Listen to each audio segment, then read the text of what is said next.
અત્યારે હાલ એક મહત્વપૂર્ણ સમાચાર સામે આવી રહ્યા છે, તેની પર નજર કરીએ તો ગાંધીનગર સત્યાગ્રહ છાવણી ખાતે જૂની પેન્શન યોજના લાગુ કરવા માટે શિક્ષકો ફરી એક વખત ધરણા પર ઉતર્યા છે।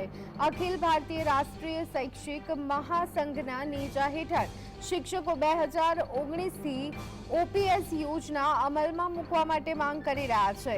एक ही विजन एक ही मिशन पुरानी पेंशन योजना लागू करोना सूत्रोच्चार કરવામાં આવ્યા છે। તેમજ છેલ્લા કેટલાય સમયથી એનપીએસ નાબૂદ કરવા અને ઓપીએસ લાગુ કરવા વિરોધ પ્રદર્શન કરી રહ્યા છે। મુખ્યમંત્રી તેમજ શિક્ષણ મંત્રીને પણ રજૂઆત કરવામાં આવી છે। આ બાબતે કોઈ સમાધાન નહીં આવતા ફરી શિક્ષકોએ સત્યાગ્રહ છાવણી ખાતે હલ્લાબોલ કર્યો હતો।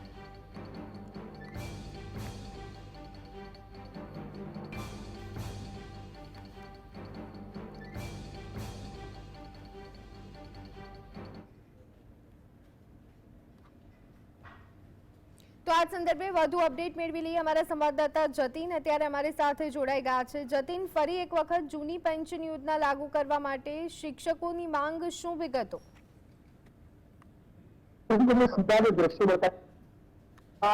ગાંધીનગર ખાતે ગુજરાતભરના શિક્ષકો જે છે તે એકઠા થયા છે। તેઓની માંગ છે કે ઓપીએસ જે છે તે લાગુ થવું જોઈએ, પરંતુ ત્યાંથી બાદ દ્રશ્યોમાં તમે જોઈ રહ્યા છો કે મોટી સંખ્યામાં શિક્ષકો છે તે ગાંધીનગર સત્યાગ્રહ છાવણી ખાતે આવી ચૂક્યા છે। તેઓની માંગ છે કે તે માંગ સંતોષવામાં નહીં આવે ત્યાં સુધી તમામ શિક્ષકો જે છે તે આંદોલન વિશે કેટલાક શિક્ષક આગેવાનો શું કશો વિરોધ કરી રહ્યા છો? શાનો વિરોધ અને કયા પ્રકારે વિરોધ કરી રહ્યા છો? मैं तो खुद मोटी संख्या में आप करने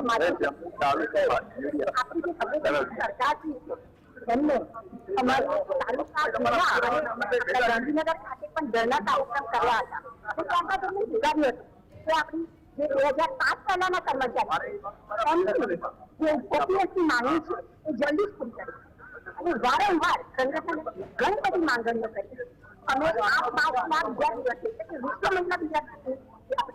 મહિલા બીજા દિવસે 9મી માર્ચે પણ સરકારશ્રીને ખૂબ મોટી સંખ્યામાં માતૃશક્તિ આવી હતી અને વિનંતી કરી હતી કે ગુજરાતની સરકાર એમનું જે વચન આપ્યું છે ને એ જલ્દી શિક્ષક યોગ્ય નિરાકરણ નહીં આવે તો આગામી પગલું શું?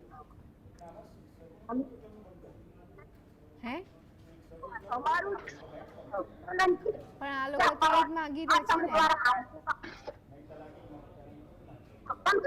અમારી જે આ ધરપકડની લાકડી છે અમારા સૈનિકોનો સહારો છે સૈનિકોમાં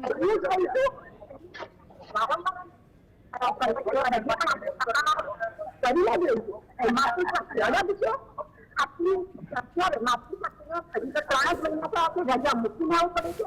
માતૃશક્તિ એ ઘર પરિવાર અને શાળા સાથે અથવા તો કર્મચારી હોય તેમને નોંધ સાથે કામ કરવું પડતું હોય છે અને એમાં જો માતૃશક્તિને રજાનું ખૂબ જ મહત્વ હોય છે છતાં પણ ચાલુ દિવસે આટલી મોટી બધી સંખ્યામાં માતૃશક્તિ ઉપસ્થિત રહી છે। તો ગુજરાતની સંવેદનશીલ સરકારને અમારી નમ્ર અરજ છે કે હવે અમારો આ છેલ્લો હોય અમારે ફરી ન આવવું પડે અને અમારી જે ઓપીએસની માંગણી છે જી આભાર જતીન, અમારી સાથે જોડાવા બદલ અને સમગ્ર માહિતી આપવા બદલ।